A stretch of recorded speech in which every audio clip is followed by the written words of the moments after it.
پڑھنا بندے کا رات کے پیٹ میں، رات کے درمیانی حصے، تہجد اصل میں جسے کہتے ہیں وہ نہیں ہے کہ جو عام طور پر لوگ فجر سے کچھ دیر پہلے جاگ گئے اذان سے اور جلدی سے 8 نفل پڑھ لیے، یہ تہجد، یہ تو فجر کا ضمیمہ بنا لیا۔ ہاں نوافل ہے، عبادت ہے، اس کے بھی جو اس کے برکات ہیں وہ ظاہر ہوں گی، جو ثواب اور اجر اللہ دے، لیکن اصل میں جسے تہجد کہا جاتا ہے وہ رات کو سو کر پھر اٹھنا، نیند کو توڑ کر اور پھر سو جانا اور پھر اٹھنا۔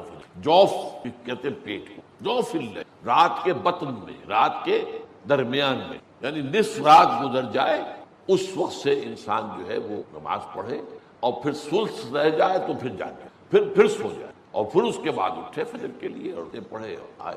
تو یہاں آپ نے فرمایا وَصَلَاةُ الرَّجُلِ فِي جَوْفِ اللَّيْلِ، اور اپنے اس قول کے لیے حضور نے آیتیں تلاوت فرمائی، وہی دو آیتیں۔ یہاں یہ سورہ سجدہ کی آیت نمبر 16 اور 17 ہیں۔ تَتَجَافَىٰ جُنُوبُهُمْ عَنِ الْمَضَاجِعِ، اللہ تعالیٰ اپنے خاص محبوب بندوں کی یہ صفات بیان کر رہا ہے کہ ان کے پہلو اپنے بستروں سے علیحدہ رہتے ہیں، رات کے وقت جاگتے، بستر پر لیٹیں گے تو سو جائیں گے۔ تتجافیٰ جنوبہم عن المضاجع یدعون ربہم خوفا وطمعا، وہ اس وقت اپنے رب کو پکارتے ہیں دعائیں کر، خوف کے ساتھ بھی، اس کے مواخذے کا خوف، اس کے عذاب کا خوف، اس کی باز پرس کا خوف، اس کی ناراضی کا خوف، جہنم کا خوف، وطمعا، اور طمع کس کی؟ اللہ راضی، اللہ کے اجر و ثواب کی بھی طمع ہو، لیکن سب سے بڑی طمع کیا ہے؟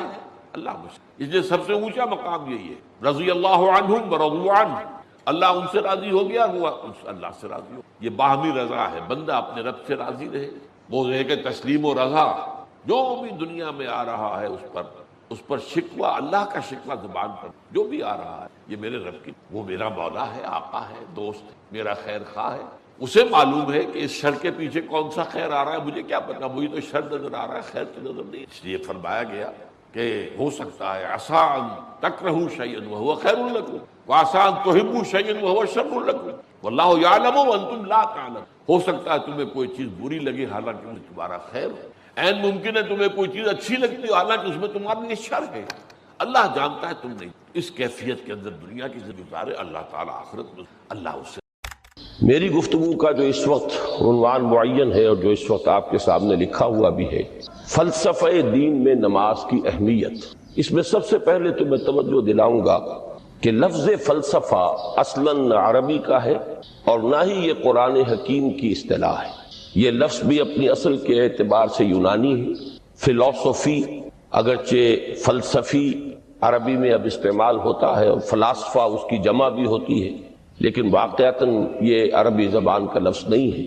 اسی کی ایک مثال اور ہے تصوف، وہ بھی بظاہر تفاعل کے وزن پر خالص صیغہ معلوم ہوتا ہے عربی زبان کا، لیکن یہ بھی تھیوسوفی، یہ بھی در حقیقت یونانی الاصل لفظ ہے، جس کی تعریف کی گئی ہے اسے معرب بنا کر عربی کا جامہ پہنا دیا گیا ہے۔ فلسفے سے ہم جس علم یا جس شعبہ علم کو مراد لیتے ہیں، قرآن حکیم کی اصطلاح میں اس کے لیے لفظ حکمت ہے، اس کا مادہ ہا کاف میم، اور اس کا بنیادی مفہوم وہی ہے کہ جو اس سے جو ایک مشتق لفظ ہے استحکام، کسی شے کا مضبوط ہو جانا، پختہ ہو جانا، قوی ہو جانا، ایسی صلاحیت حاصل کر لینا کہ وہ اپنی حفاظت کر سکے، اپنے خلاف کسی بھی اقدام پر اپنا دفاع کر سکے، یہ ہا کاف میم کے مادے کا اصل مفہوم ہے۔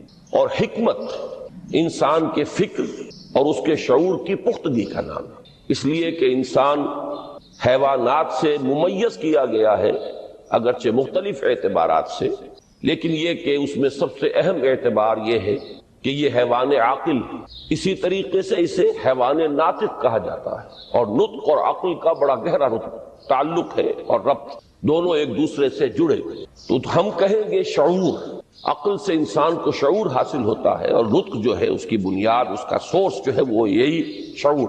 تو انسانی فکر کی پختگی، انسانی شعور کی پختگی، اس کے اندر ایسی صلاحیت کا پیدا ہو جانا کہ وہ حقائق تک رسائی حاصل کر سکے، اس میں اتنی قوت پیدا ہونا کہ وہ صحیح رخ پر، صحیح رخ سے موڑنے والے جتنے محرکات ہیں ان کے مقابلے میں اپنا دفاع کر سکے، یہ حکمت ہے۔ لہذا فلسفہ دین کی بجائے اب آپ اپنے ذہن میں حکمت دین کا لفظ رکھیں، اور اب غور کیجئے کہ حکمت دین میں صلاۃ کے مقام کو سمجھنے کے لیے ہمیں یہاں سے ابتدا کرنی چاہیے کہ حکمت دین کا سب سے بنیادی مسئلہ کون سا ہے۔ حکمت دین کا سب سے اہم، سب سے بنیادی، اولین مسئلہ معرفت خداوندی، انسان اپنے رب کو پہچانے اور رب کو پہچان کر اپنے فطری جذبہ تشکر کو اس کی ذات سے وابستہ کرے۔ یہ فطری جذبہ تشکر بھی آپ سمجھ لیجئے کہ یہ بھی نہ صرف انسان بلکہ حیوانات کا بھی خاصہ ہے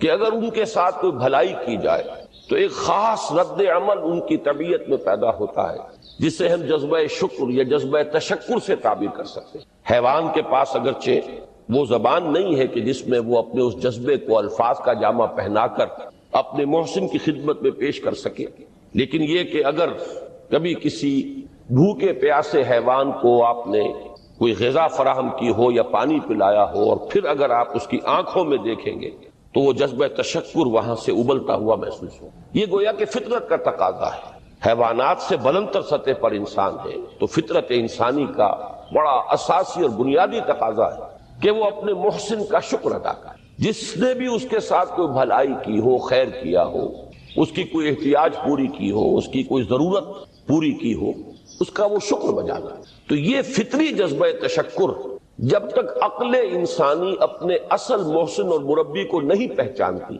تو یا تو یہ منتشر رہتا ہے یا بھٹکتا رہتا ہے۔ چنانچہ شرک کی جو ساری تاریخ ہے اس کا تجزیہ کریں گے تو بات یہی نظر آئے گی کہ اس جذبہ تشکر نے اپنے علم کی کوتاہی کی وجہ سے، اپنے فہم کی کوتاہی کی وجہ سے مختلف اشیاء کے ساتھ یا مظاہر قدرت کے ساتھ اپنے آپ کو منسلک کر لیے۔ مثلاً یہ کہ یہ بات غلط نہیں ہے کہ ہماری دنیا کا یہ سارا نظام جو ہے اس میں سورج کی حرارت کو بہت بڑا دخل حاصل، ساری انرجی جو ہمارے پاس ہے اس کی سورس تو اصل میں وہ سولر انرجی ہے۔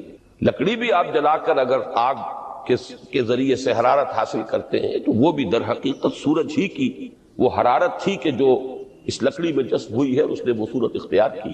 فصلوں کو سورج پکاتا ہے، اس کی حرارت جو ہے وہی ان کے پکنے کا ذریعہ بنتی۔ لہذا انسان نے یہ سمجھا کہ ہمارا سب سے بڑا محسن یہ ہے، لہذا اس کے آگے ہاتھ جوڑ دیے، اس کو سجدہ کیا، اسے معبود بنا لیا۔ اسی پر آپ قیاس کرتے چلے جائیے، جس چیز کے بارے میں احساس ہوا کہ اس کے ساتھ ہماری کوئی بھلائی وابستہ ہے، یہ ہمارے لیے کسی خیر کا ذریعہ ہے، اس کے سامنے انسان جھک گیا اور اس کے اظہار تشکر کے لیے اس نے مراسم عبودیت ایجاد کر۔ تو عقل انسانی کی اصل معراج یہ ہے کہ وہ اپنے اصل مربی کو پہچانے، اپنے اصل رب کی معرفت حاصل ہو جائے کہ یہ تمام مظاہر فطرت، مظاہر قدرت، اگرچہ یہ سب ہے اس دنیا میں، اس کے نظام کو مختلف پہلوؤں سے ان کے ساتھ وابستہ کیا گیا ہے، لیکن یہ سب خود کسی اور کی ربوبیت کے مظہر ہے۔ کوئی اور ہے جو ان سب کا خالق ہے، کوئی اور ہے کہ جس نے ان کے لیے یہ سارا نظام بنایا ہے۔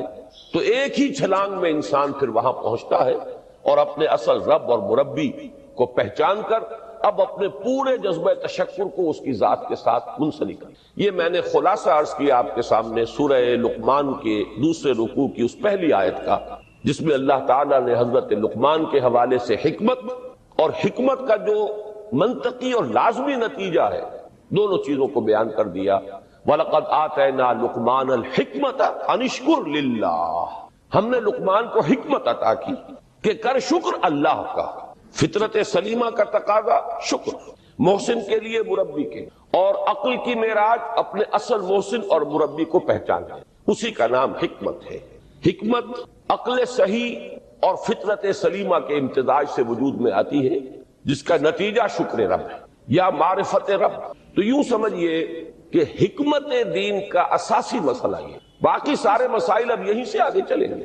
اس کے لیے یہ بات اگر آپ نے منتخب نصاب کے وہ اسباق پڑھ لیے ہوں تو یہ چیزیں سامنے آ چکی ہوں گی کہ اس کے لیے قرآن کا اسلوب یہ ہے کہ آیات کے حوالے سے انسان کے اندر معرفت رب کو جگایا جاتا ہے۔ میں نے جگانے کا لفظ استعمال کیا ہے کہ قرآن کی حکمت یہ ہے کہ رب کی معرفت فطرت انسانی میں موجود ہے لیکن سوئی ہوئی ہے، ڈورمنٹ ہے، اسے جگانا ہے، اسے ایکٹیویٹ کرنا ہے۔ اس کے لیے آیات آفاقی، ان فی خلق السماوات والارض واختلاف اللیل والنہار والفلک التي تجری فی البحر بما ينفع الناس، الی آخر الآیہ۔ اسی طرح آیات انفسی وفی انفسکم افلا تبصرون سنریہم آیاتنا فی الآفاق وفی انفسہم حتی یتبین لہم انہ الحق۔ لیکن ان آیات آفاقیہ کی طرف بھی صحیح نقطہ نظر سے متوجہ کرنے کے لیے اور انسان کے اندر کی اس سوئی ہوئی معرفت رب کو جگانے کے لیے سب سے زیادہ مؤثر آیات قرآنیہ ہیں، چونکہ یہ فطرت انسانی کے اندر کی ایک شے کو جگانے والی ہیں۔ یہی وجہ ہے کہ قرآن مجید اپنے آپ کو کہیں الذکر کہتا ہے، کہیں ذکرہ، کہیں تذکرہ۔ یہ تو یاد دہانی ہے، تمہارے اپنے اندر معرفت رب موجود تھی یا موجود ہے، لیکن یا تمہیں اس کا شعور نہ تھا، وہ تمہارے شعور کی سطح پر نہیں آئی تھی، یا یہ کہ آئی تھی لیکن پھر تم اسے بھول گئے، ذہول کے پردے پڑ گئے۔ جیسا کہ علامہ اقبال نے کہا کہ کافر کی یہ پہچان کے آفاق میں گم ہے، تم پھر گم ہو گئے۔ لہذا اس کو اجاگر کرنے کے لیے، تازہ کرنے کے لیے یہ آیات قرآن، ان اندھیروں سے، گمشدگی کے اندھیروں سے نکالنے کے لیے، معرفت کی روشنی میں لانے کے لیے یہ آیات مبارکہ ہے۔ هو الذی ينزل على عبده آیات بینات لیخرجکم من الظلمات الی النور۔ اندھیروں سے نکال کر روشنی میں لانے کے لیے اللہ نے اپنے بندے پر صلی اللہ علیہ وسلم یہ آیات بینات نازل کی۔ لیکن اب اس سے اگلا قدم ہے، اور اصل میں وہ ہے جو میری گفتگو کا موضوع ہے اس وقت۔ اس کے لیے یہ تمہید ضروری تھی کہ حکمت قرآن کا اور حکمت دین کا اولین، اہم ترین، سب سے اساسی، سب سے بنیادی مسئلہ ہے معرفت رب۔ اگر اس مرحلے کو انسان طے کر لے اللہ کے فضل و کرم سے، اسے اللہ کی معرفت بھی حاصل ہو جائے اور اس پر ایمان بھی میسر آ جائے، تو اب اس کے سامنے تین مسئلے اور ان کو اچھی طرح آئیڈینٹیفائی کی۔ پہلا مسئلہ یہ ہے کہ اس کی فکر صحیح مزید پیش قدمی کرے، آگے بڑھے۔ یہ تو اس کا سٹارٹنگ پوائنٹ تھا، رب کو پہچان لینا۔ ابھی تو اس سے آگے بڑھ کر اس فکر صحیح کو، بڑی بلندیوں کو چھونا ہے۔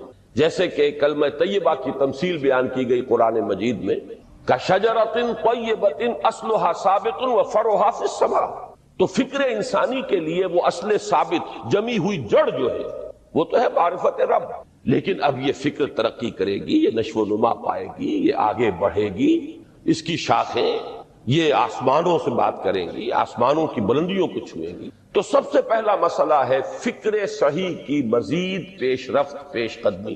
دوسرا مسئلہ انسان کا بہت بنیادی، عمل کی درستی، صحیح عمل۔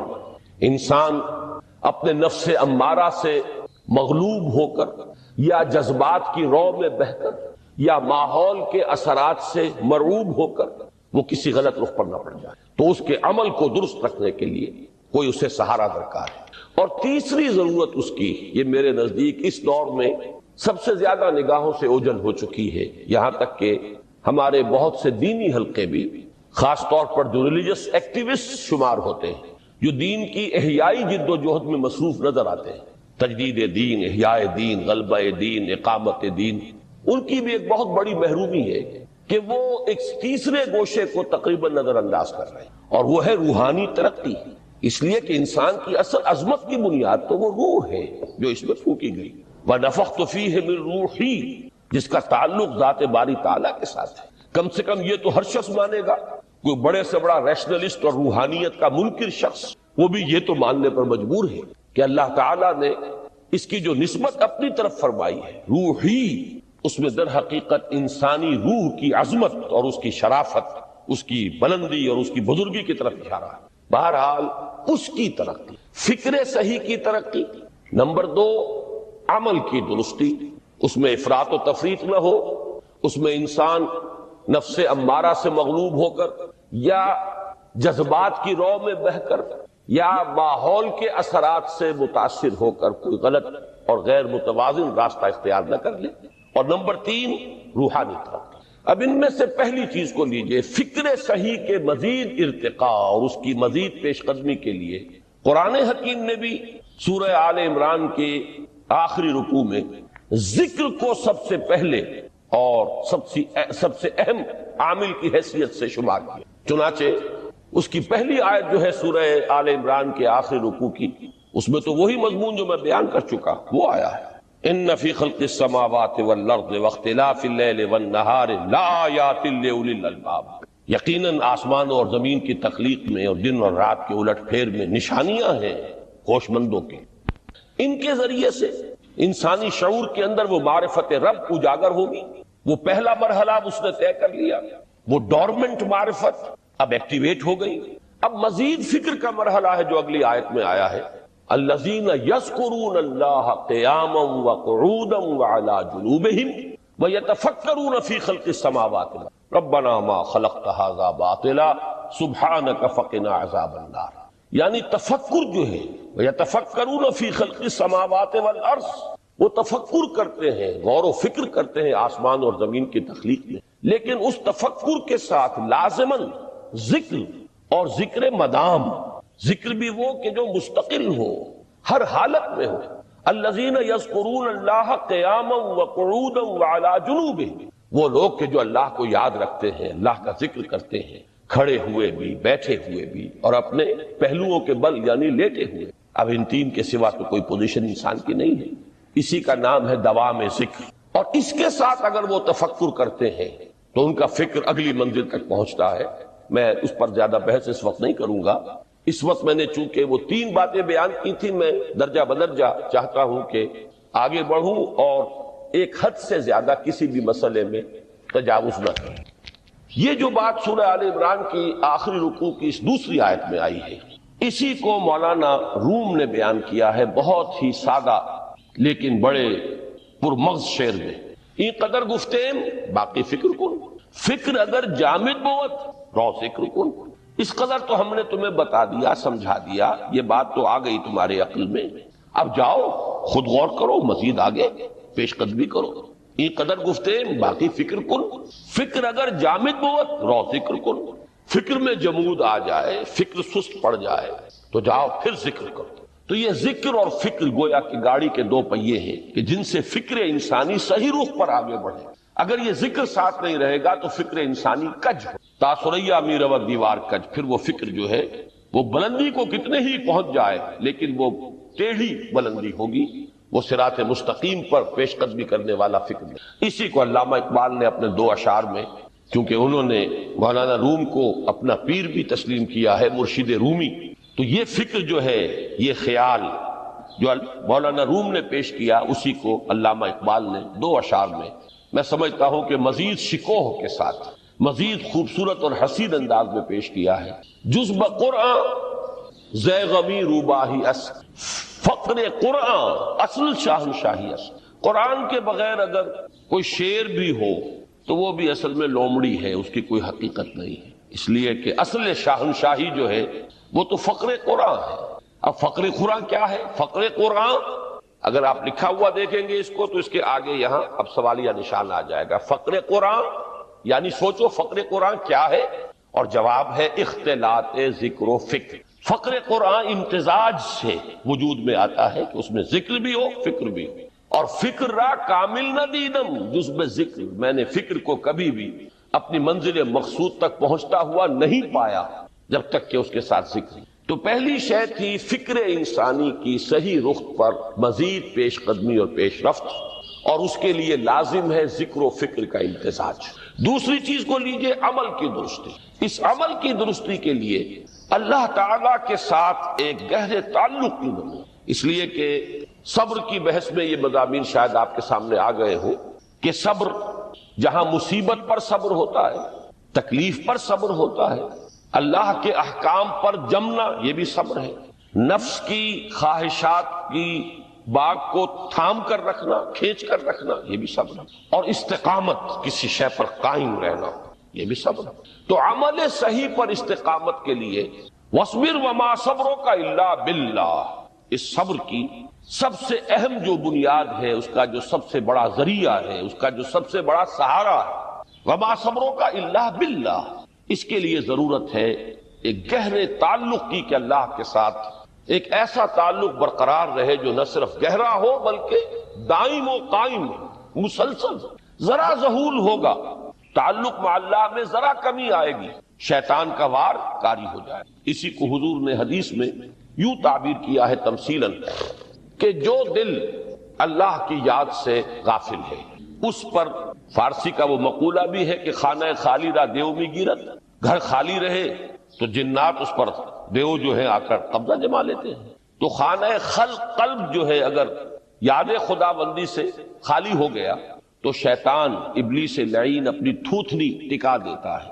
یہ لفظ آتا ہے سور کے منہ کے لیے تھوتنی، جس طرح اس کا نکلا ہوا سا منہ ہوتا ہے آگے، تو یہ لفظ استعمال کیا گیا کہ وہ اپنی تھوتنی انسان کے دل پر جما کر اور پھوکے مارنی شروع کر دے. تو شیطان کو موقع ہی تب ملتا ہے جب انسان کے تعلق مع اللہ کے اندر کمی، وہ خانہ بالکل خالی ہو گیا ہو یا اتنا ضعیف ہو گیا ہو کہ کل عدم ہو جائے، گویا کہ نہیں. تیسری چیز کی طرف آئیے، روحانی ترقی. روحانی ترقی کے لیے میں ایک اصطلاح آپ کے سامنے لا رہا ہوں. اس سے مراد کیا ہے؟ روحانی ترقی کے لیے ہماری دینی اصطلاح ہے تقرب الی اللہ، اللہ سے قریب تر ہوتے چلے جانا. اس پر میرا ایک کتابچہ بھی ہے، تقرب الی اللہ کے 2 مدارج، 2 درجے، جو در حقیقت ایک حدیث نبوی علیہ الصلوۃ والسلام ہی پر مبنی ہے کہ حضور نے ایک درجہ قرار دیا ہے تقرب بالفرائض، فرائض کے ذریعے سے انسان اللہ کا قرب حاصل. ایک ہے تقرب بالنوافل، نوافل کے ذریعے سے اللہ کا قرب حاصل. ان میں کیا نسبت و تناسب ہے؟ اہمیت کے اعتبار سے کون بڑھ کر ہے، بلندی کے اعتبار سے کون بڑھ کر ہے، یہ تمام مسائل میں نے اپنی اس تقریر میں بیان کیے تھے جو اس کتابچے میں شائع ہوئی ہے. اس وقت میں اس کی تفصیل میں نہیں جا رہا، صرف یہ تذکرہ اس لیے کر رہا ہوں کہ جن کو بھی خواہش ہو جائے وہ اس کا مطالعہ کرے. ہماری اس وقت کی گفتگو سے وہ کتابچہ اس جگہ پر منسلک ہوگا. تو تقرب الی اللہ، یہ تقرب کوئی فزیکل فینومینن نہیں ہے، جسمانی یا مادی مسئلہ نہیں ہے. اللہ سے قرب یہ نہیں ہے کہ کوئی کروڑوں میل کا فاصلہ ہے، اب ہمیں کوئی رسی پر چڑھنا ہے اوپر بڑی محنت اور مشقت سے. فصل تو ہے ہی نہیں، فاصلہ ہے ہی نہیں، بعد ہے ہی نہیں. نحن اقرب الیہ من حبل الورید، ہم تو انسان سے اس کی شہرگ سے بھی زیادہ قریب. ہوا معکم اینما کنتم، وہ تو تمہارے ساتھ ہی ہوتا ہے جہاں کہیں بھی تم ہو، بس صرف یہ کہ تمہاری توجہ نہیں ہوتی، تم اور چیزوں میں مشغول و مصروف رہتے ہو، تم ہماری طرف دھیان ہی نہیں دیتے، تم ہماری طرف متوجہ ہی نہیں ہوتے. ہم تو مائل بے کرم ہے، کوئی سائل ہی نہیں، راہ دکھلائیں کسے رہنو منزل ہی نہیں. انسان جب متوجہ ہو جاتا ہے اور بڑھتا ہے، آگے پیش قدمی کرتا ہے روحانی اعتبار سے، تو یہ ہے در حقیقت تقرب الی اللہ. اور یہی اسی صبح کا وقت ہے، آنکھ بھی کھلی ہے، کوئی اذان کی آواز بھی کان میں آئی ہے، آپ کا نفس کہتا ہے ابھی سو جی. آپ نے اپنی چادر یا کمبل کو درست کیا اور کروٹ لیا. یہ کیا ہے؟ آپ نے کس کا حکم پیچھے پھینکا اور کس کا حکم مانا؟ اللہ کے حکم کو پیچھے پھینک دیا، نفس کے حکم کو آگے رکھا. یہ شرک، اس شرک کو جاننے والے بہت کم ہیں. مولانا روم نے خوب کہا تھا، نفس ماں ہم کم ترس فرعون نیست لیکن ایراعون نیست. میرا نفس بھی فرعون سے کم نہیں ہے. فرعون نے کہا تھا میں الیس لی ملک مصر وہذہ الانہار تجری من تحتی، کیا اس ملک مصر کی حکومت میری نہیں ہے؟ اور سارا جو یہ آب پاشی کا نظام ہے، انہار کا نظام ہے، وہ میرے کنٹرول میں نہیں ہے. جس کا چاہوں موگا کھلا رکھوں، جس کا چاہوں بند کر دوں. یہ تھا خدائی کا دعویٰ، انا ربکم الاعلی. تو مولانا روم کہتے ہیں میرا نفس بھی اس سے کمتر نہیں ہے. وہ کہتا یہ جسم میرا ہے، اس پر میرا حکم چلے گا، میں نہیں جانتا کون اللہ کون رسول، کیا حرام کیا حلال. تو فرعون سے کم تو نہیں ہے میرا نفس. لیکن ایراعون، اس کی بہت مدد تھی، فوج تھی، لاؤ لشکر تھا، تو اس نے زبان سے بھی کہہ دیا کھل کر انا ربکم الاعلی. میں مسکین ہوں، غریب ہوں، میرے پاس کوئی طاقت نہیں ہے، میں زبان سے تو کچھ نہیں کہہ سکتا، اندر سے میرا نفس یہی کہتا. یہ نفس کی حکومت قرآن کہتا ہے. میں حیران ہوتا ہوں، 2 جگہ یہ مضمون آیا ہے. ارأیت من اتخذ الہہ ہواہ افانت تکون علیہ وکیلا. اے نبی تم نے دیکھا اس شخص کو، اس کے حال پر غور کیا جس نے اپنی خواہش نفس کو اپنا الہ بنا لیا ہے. اللہ اکبر. الہ، لا الہ الا اللہ، کلمہ توحید کا مرکزی لفظ یہاں آ رہا ہے. من اتخذ الہہ ہوا ہو، جس نے اپنی خواہش نفس کو اپنا معبود بنا لیا، الہ بنا. افانت تکون علیہ وکیلا، کیا آپ ایسے شخص کی کوئی ذمہ داری لے سکتے ہیں؟ سود حرام ہوا کرے جی، حرام حرام، ہمارا دھندا جو ہے وہ آگے بڑھ نہیں سکتا. اللہ کے حکم کو پیچھے ڈالا، نفس کے تقاضے کو آگے رکھا. کون معبود ہے آپ؟ نام عبداللہ رکھیے، نام عبد الرحمان رکھیے، ہے عبد النفس، نفس کے بندے، نفس کے غلام. پوچھا گیا ایو الہجرت افضل یا رسول اللہ، اے اللہ کے رسول بتائیے سب سے اعلیٰ ہجرت کون سی ہے، افضل؟ فرمایا ان تہجر ما کرہ ربک، ہر اس چیز کو چھوڑ دو جو تمہارے رب کو پسند نہیں۔ آج رات ہی سے آپ ہجرت شروع کر سکتے ہیں۔ جائزہ لیجئے کیا کیا چیزیں میری زندگی میں خلاف شریعت ہے، تو اللہ کو ناپسند ہے، فیصلہ کیجئے کہ آج کے بعد نہیں ہوگی، ہجرت شروع ہو گئی۔ افضل الہجرہ، سب سے افضل ہجرت شروع ہو گئی۔ المجاہد من جاہد نفسہ، جہاد تو یہاں سے شروع ہو گیا، اپنے نفس کے خلاف جہاد کرنا۔ صبح نفس نے کہا ابھی سو جا، آپ نے نفس کی بات کو رد کیا، اپنا کمبل اٹھا کے پھینکا، اٹھے، وضو کیا، نماز کے لیے آپ مسجد چل دیے، آپ نے جہاد کیا نفس کے خلاف۔ یہ افضل الجہاد ہے۔ افرأیت من اتخذ الہہ ہواہ افانت تکون علیہ وکیلا، کیا تم نے غور کیا اس شخص کی حالت پر جس نے اپنی خواہش نفس کو اپنا معبود بنا لیا، الہ بنا لیا، کہہ رہا ہے لا الہ الا اللہ، لا الہ الا اللہ، لیکن الہ تو اس کا نفس ہے۔ ظاہر بات ہے فرعون نے اگر دعویٰ کیا تھا میں تمہارا خدا ہوں، انا ربکم الاعلی، تو کیا اس کا مطلب یہ تھا کائنات میں نے پیدا کیے، تمہیں میں نے پیدا کیے؟ ذرا سوچیے، کیا وہ بزرگ موجود نہیں ہوں گے جنہوں نے اسے دیکھا ہو کہ آج اس کی ولادت ہوئی تھی، کل اس کی کوئی اور سیری بنی ہوئی تھی؟ یہ کیسے دعویٰ کیا تھا؟ میرا حکم چلے گا، میں نہیں جانتا، الیس لی ملک مصر کی حکومت میری ہے کہ نہیں؟ قرآن حکیم نے بھی سورہ آل عمران کے آخری رکوع میں ذکر کو سب سے پہلے اور سب سے اہم عامل کی حیثیت سے شمار کیا۔ چنانچہ اس کی پہلی آیت جو ہے سورہ آل عمران کے آخری رکوع کی، اس میں تو وہی مضمون جو میں بیان کر چکا وہ آیا ہے، ان فی خلق السماوات والارض واختلاف اللیل والنہار لآیات لأولی الالباب، یقیناً آسمان اور زمین کی تخلیق میں اور دن اور رات کے الٹ پھیر میں نشانیاں ہیں ہوش مندوں کی۔ ان کے ذریعے سے انسانی شعور کے اندر وہ معرفت رب اجاگر ہوگی۔ وہ پہلا مرحلہ اس نے طے کر لیا، وہ ڈورمنٹ معرفت اب ایکٹیویٹ ہو گئی۔ اب مزید فکر کا مرحلہ ہے جو اگلی آیت میں آیا ہے، الذین یذکرون اللہ قیاما وقعودا وعلی جنوبہم ویتفکرون فی خلق السماوات والارض ربنا ما خلقت ھذا باطلا سبحانک فقنا عذاب النار۔ یعنی تفکر جو ہے وَيَتَفَكَّرُونَ فِي خَلْقِ السَّمَاوَاتِ وَالْأَرْضِ، وہ تفکر کرتے ہیں، غور و فکر کرتے ہیں آسمان اور زمین کی تخلیق میں، لیکن اس تفکر کے ساتھ لازماً ذکر اور ذکر مدام، ذکر بھی وہ کہ جو مستقل ہو، ہر حالت میں ہو۔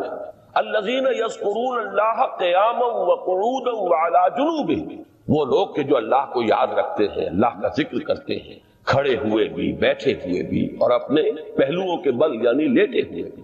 اب ان تین کے سوا تو کوئی پوزیشن انسان کی نہیں ہے، اسی کا نام ہے دوام ذکر۔ اور اس کے ساتھ اگر وہ تفکر کرتے ہیں تو ان کا فکر اگلی منزل تک پہنچتا ہے۔ تو پہلی شے تھی فکر انسانی کی صحیح رخ پر مزید پیش قدمی اور پیش رفت، اور اس کے لیے لازم ہے ذکر و فکر کا امتزاج۔ دوسری چیز کو لیجئے عمل کی درستی۔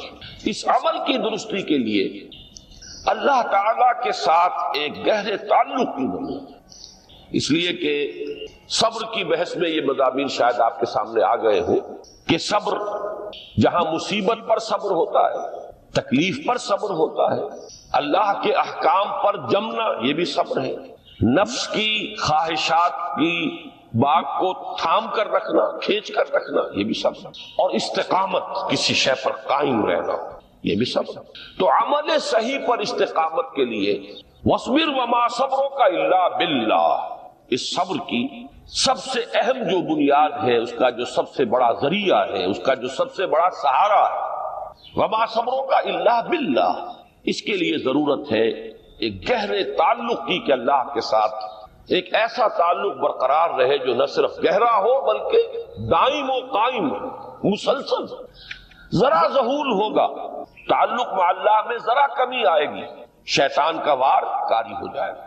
اسی کو حضور نے حدیث میں یوں تعبیر کیا ہے تمثیلاً کہ جو دل اللہ کی یاد سے غافل ہے اس پر، فارسی کا وہ مقولہ بھی ہے کہ خانہ خالی را دیو میں گیرت، گھر خالی رہے تو جنات اس پر دیو جو ہے آ کر قبضہ جما لیتے ہیں۔ تو خانہ قلب جو ہے اگر یاد خدا بندی سے خالی ہو گیا تو شیطان ابلیس لعین اپنی تھوتنی ٹکا دیتا ہے۔ یہ لفظ آتا ہے سور کے منہ کے لیے تھوتنی، جس طرح اس کا نکلا ہوا سا منہ ہوتا ہے آگے. تو یہ لفظ استعمال کیا گیا کہ وہ اپنی تھوتنی انسان کے دل پر جما کر اور پھوکے مارنے شروع کر دیتا ہے. تو شیطان کو موقع ہی تب ملتا ہے جب انسان کے تعلق مع اللہ کے اندر کمی، وہ خانہ بالکل خالی ہو گیا ہو یا اتنا ضعیف ہو گیا ہو کہ کل عدم ہو جائے، گویا کہ نہیں. تیسری چیز کی طرف آئیے، روحانی ترقی. روحانی ترقی کے لیے میں ایک اصطلاح آپ کے سامنے لا رہا ہوں. اس سے مراد کیا ہے؟ روحانی ترقی کے لیے ہماری دینی اصطلاح ہے تقرب الی اللہ، اللہ سے قریب تر ہوتے چلے جانا. اس پر میرا ایک کتابچہ بھی ہے. تقرب الی اللہ کے 2 مدارج، 2 درجے، جو در حقیقت ایک حدیث نبوی علیہ الصلوۃ والسلام ہی پر مبنی ہے کہ حضور نے ایک درجہ قرار دیا ہے تقرب بالفرائض، فرائض کے ذریعے سے انسان اللہ کا قرب حاصل کرے. ایک ہے تقرب بالنوافل، نوافل کے ذریعے سے اللہ کا قرب حاصل کرے. ان میں کیا نسبت و تناسب ہے، اہمیت کے اعتبار سے کون بڑھ کر ہے، بلندی کے اعتبار سے کون بڑھ کر ہے، یہ تمام مسائل میں نے اپنی اس تقریر میں بیان کیے تھے جو اس کتاب میں شائع ہوئی ہے. اس وقت میں اس کی تفصیل میں نہیں جا رہا، صرف یہ تذکرہ اس لیے کر رہا ہوں کہ جن کو بھی خواہش ہو جائے وہ اس کا مطالعہ کرے. ہماری اس وقت کی گفتگو سے وہ کتابچہ اس جگہ پر منسلک ہوگا. تو تقرب الی اللہ، یہ تقرب کوئی فزیکل فینومینن نہیں ہے، جسمانی یا مادی مسئلہ نہیں ہے. اللہ سے قرب یہ نہیں ہے کہ کوئی کروڑوں میل کا فاصلہ ہے، اب ہمیں کوئی رسی پر چڑھنا ہے اوپر بڑی محنت اور مشقت سے. فصل تو ہے ہی نہیں، فاصلہ ہے ہی نہیں، بعد ہے ہی نہیں. نحن اقرب الیہ من حبل الورید، ہم تو انسان سے اس کی شہرگ سے بھی زیادہ قریب ہیں. ہوا معکم اینما کنتم، وہ تو تمہارے ساتھ ہی ہوتا ہے جہاں کہیں بھی تم ہو. بس صرف یہ کہ تمہاری توجہ نہیں ہوتی، تم اور چیزوں میں مشغول و مصروف رہتے ہو، تم ہماری طرف دھیان ہی نہیں دیتے، تم ہماری طرف متوجہ ہی نہیں ہوتے. ہم تو مائل بے کرم ہے، کوئی سائل ہی نہیں، راہ دکھلائیں کسے رہنو منزل ہی نہیں. انسان جب متوجہ ہو جاتا ہے اور بڑھتا ہے، آگے پیش قدمی کرتا ہے روحانی اعتبار سے، تو یہ ہے در حقیقت تقرب الی اللہ، اور اسی کو ہم کہیں گے روحانی ترقی. اب ان 3 چیزوں کو اگر آپ نے ذہن میں جما لیا، پھر میری بات کی ترکیب اس کو ذہن میں قائم کیجئے. ہم چلے کہاں سے؟ کہ دین کے ساتھ اصل مناسبت فلسفے کی نہیں، حکمت کی. نمبر 2، حکمت قرآنی کا پہلا اور اہم ترین اور بنیادی مسئلہ معرفت رب کا حصول ہے. اس کا نتیجہ شکر خدا، اس کا ذریعہ آیات آفاقی، آیات انفسی، اور سب سے بڑھ کر آیات قرآنیہ ہے جو الذکر ہے، جو تذکرہ ہے، جو ذکر ہے. لیکن اس پہلے مرحلے کو اگر کوئی انسان بفضل ہی تعالی، اللہ کے فضل و کرم سے طے کر لے، اب اس کے سامنے 3 مسئلے ہیں. فکر کی مزید پیش رفت، مزید پیش قدمی صحیح رخ پر، اس کے لیے ذکر اور فکر دونوں کا امتزاج لازمی. فقر قرآن اختلاط ذکر و فکر. الذین یذکرون اللہ قیاما وقعودا وعلی جنوبہم ویتفکرون فی خلق السماوات. دوسری شے عمل کا درست رہنا، نہ افراط و تفریط ہو، عدم توازن ہو، نہ انسان نفس سے مغلوب ہو جائے، نہ انسان جذبات کی رو میں اندھا ہو جائے، نہ انسان ماحول سے مرعوب ہو کر متاثر ہو. صحیح رخ پر اس کا عمل. نمبر 3، روحانی ترقی، جو اصل حاصل ہے، جو اصل مقصود ہے. نمبر 2 چیز کے لیے تعلق مع اللہ ضروری، نمبر 3 کے لیے تقرب الی اللہ. اب غور کیجئے، ان تینوں چیزوں کا بڑا گہرا تعلق ہے نماز کے ساتھ. ان تینوں کے لیے ستون کی حیثیت نماز کو. لہذا ایمان کے بعد یا معرفت رب کے بعد حکمت دین کا اہم ترین مسئلہ نماز، صلاۃ. اس لیے کہ ایک طرف یہ انسان کو اللہ کے ساتھ ایک گہرے تعلق کا ذریعہ فراہم کرتا. اپنے تمام مصروفیات میں سے، ان مشغولیتوں میں جن میں گم ہونے کا خدشہ ہوتا ہے، نکلو. 24 گھنٹے کے معمولات میں سے کم 5 مرتبہ تو لازماً نکلو اور اپنے آپ کو ذرا، اپنے حواس کو بھی، اپنی باطنی کیفیات کو بھی ذرا تازہ کرو. اگر کوئی گندگی، نجاست، کسی طرح کی ناپاکی کا کوئی معاملہ ہے، طہارت حاصل کرو. طہارت سے تمہارے اندر روح کو بھی بالیدگی ہوگی، تمہارے حواس بھی تازہ ہوں گے. تم گویا کہ بحیثیت کل تمہاری ہستی چاق و چوبند ہو جائے گی.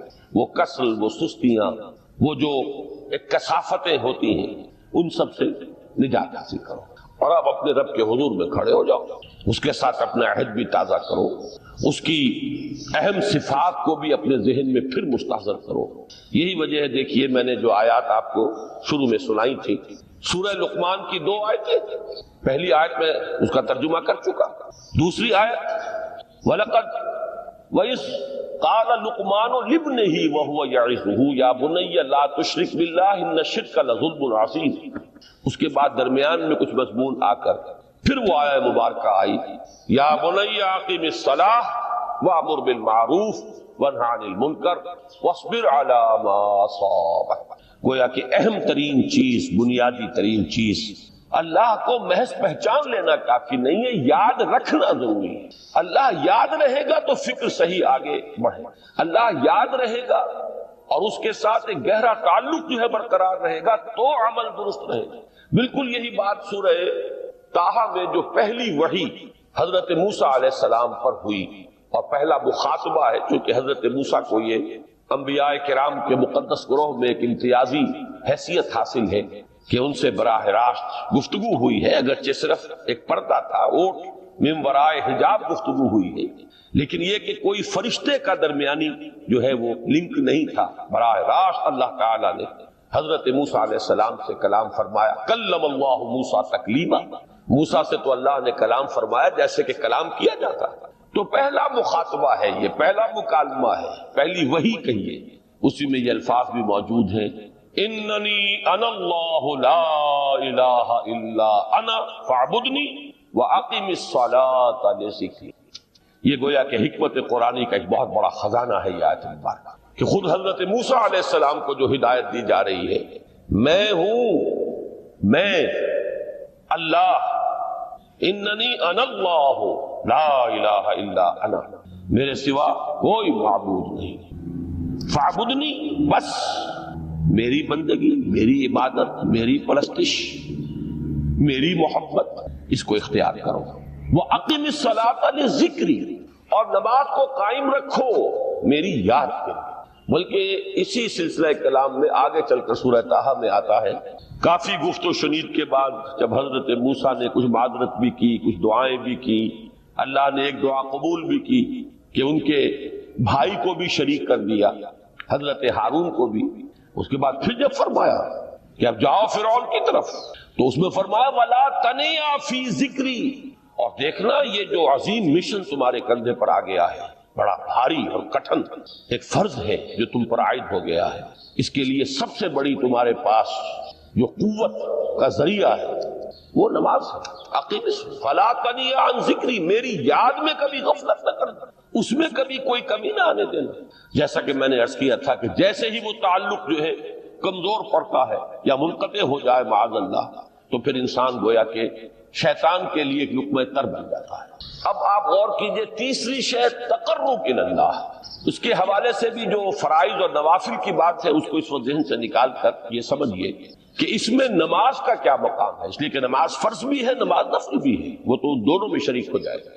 اب اس کو لفظ صلاۃ کے حوالے سے آپ ان دونوں چیزوں کو سمجھیں، صاد لام واو یا یہ چونکہ حروف علت ایک دوسرے سے بدلتے رہتے ہیں، یہ جو مادہ ہے اس کی جو خالص لغوی اصل ہے، جو خالص عربی زبان میں اس کا بنیادی مفہوم ہے، وہ آگ جلانا یا آگ تاپنا یا آگ سینکنا، حرارت حاصل۔ لہذا بار بار آتا ہے جہنم کے ذکر میں اسلوہا، اب جلو اس میں، تاپو اس کو، یہ سینکے گی تمہیں۔ بلکہ تفتلون کا لفظ آیا ہے حضرت موسیٰ کے کلام میں، جب وہ گئے تھے کوہ طور پر، جب پہنچ گئے تو تھے آگ کی تلاش میں، لعلکم تفتلون، تو اپنے اہل خانہ سے یہی کہا تھا کہ مجھے کہیں وہ روشنی نظر آ رہی ہے، غالباً کوئی وہاں سے آگ مل سکے گی، ورنہ یہ کہ کوئی رہنمائی کو رستہ مجھے مل سکے گا، میں وہ آگ لے آؤں گا، کوئی چنگاری وہاں سے لے آؤں، لعلکم تفتلون، تاکہ تم، اب یہ اصطلاح در حقیقت باب افتعال ہے، اور یہ تے یہاں پر توئے کی شکل اختیار کر گئی، تا نے توبل کی صورت اختیار کی صاد کی وجہ سے۔ بہرحال اس کا سب سے بنیادی مفہوم جو ہے وہ ہے تاپنا، سکائی حاصل کرنا، حرارت۔ اس کے حوالے سے سمجھ لیجئے کہ سب سے بنیادی تعلق اس کا جو ہے وہ روح کے ساتھ ہے۔ روح میں محبت خداوندی کی آگ اگر ٹھنڈی پڑ گئی ہو، اگر محبت خداوندی کی حرارت میں کمی ہو گئی تو اس کو اثر نو، جس کو کہ میں آج سوچ رہا تھا تو ایک لفظ ذہن میں آیا کہ جیسے بیٹری اس کو ریچارج کیا جاتا ہے، اسی طریقے سے روح کے اندر محبت خداوندی کی اس حرارت کو اثر نو تازہ کرنا، یہ ہے در حقیقت نماز کا اصل۔ اس لیے کہ اس لفظ کا بنیادی مفہوم، اصل لغوی مفہوم تو یہ، اگرچہ اس کا سب سے زیادہ کثرت سے جو استعمال ہوتا ہے، اور لفظ صلاۃ جس سے در حقیقت جس تصور پر مبنی ہے وہ ہے اقدام، کسی کی طرف متوجہ ہونا اور پھر دعا۔ صلاۃ کا سب سے قریبی مفہوم لفظی جب بیان کیا جائے گا، اس سے مراد، اس کے معنی، تو دعا اس میں اہم ترین ہے۔ کسی کی طرف توجہ کرنا، مناجات کرنا، گفتگو کرنا، مخاطبہ، مکالمہ، دعا، یہ در حقیقت صلاۃ کا سب سے بڑا اصطلاحی مفہوم ہے۔ لیکن جو اس کا مادہ ہے، صاد لام واو یا صاد لام یا، اس کا اصل مفہوم جو ہے وہ تاپنا، حرارت حاصل کرنا۔ تو ان دونوں کے حوالے سے عرض کر رہا ہوں، وہ تاپنا اور حرارت حاصل کرنا وہ ہے روح کے اعتبار سے۔ وہ جو کہا اقبال نے کہ بجھی عشق کی آگ اندھیر ہے، مسلمان نہیں راہ کا ڈھیر۔ یہ عشق کی آگ جب بجھ جاتی ہے، در حقیقت یہی تو انسان کی روحانی موت ہے۔ جب یہ نہ رہے تو چاہے منطق میں بہت انسان ماہر ہو، مجھے اقبال کا ایک شعر یاد آیا تقابل کرتے ہوئے، ایک انسان محکوم اور ایک انسان حر، آزاد انسان، ان کی نفسیات میں جو بنیادی فرق علامہ اقبال نے مختلف مواقع پر بیان کیے ہیں۔ محکوم ہے بیگانہ اخلاص و مروت، ہر چند کے منطق کی دلیلوں میں ہے چالاک۔ تو منطق کی دلیلوں میں انسان چالاک ہو جائے اور وہ لغت ہائے حجازی کا وہ ایک خزانہ بن جائے، اسے تمام الفاظ کے معنی یاد ہو، وہ بڑے مسائل فقہ کے اسے ازبر ہو، جزیات، بے انتہا جزیات جو ہے وہ مستحضر ہو، فلسفے کے بڑے بڑے مسئلے اس نے حل کر لیے ہیں، لیکن اگر روح میں وہ اللہ کی محبت کی آگ نہیں ہے، وہ تپش نہیں، بجھی عشق کی آگ اندھیر ہے، مسلمان نہیں راہ کا ڈھیر۔ اسی کے حوالے سے آج مجھے یاد آیا تھا کہ وہ جو بڑی سادہ سی ایک نظم ہے، اللہ تعالیٰ سے دعا یا رب دل مسلم کو وہ زندہ تمنا دے، اس میں بھی جو الفاظ آئے ہیں، جو روح کو گرما دے اور قلب کو تڑپا، یہ ہے اصل جو مقصود ہے نماز۔ اور یہی وہ چیز ہے جیسا کہ میں نے عرض کیا تھا کہ نگاہوں سے اوجھل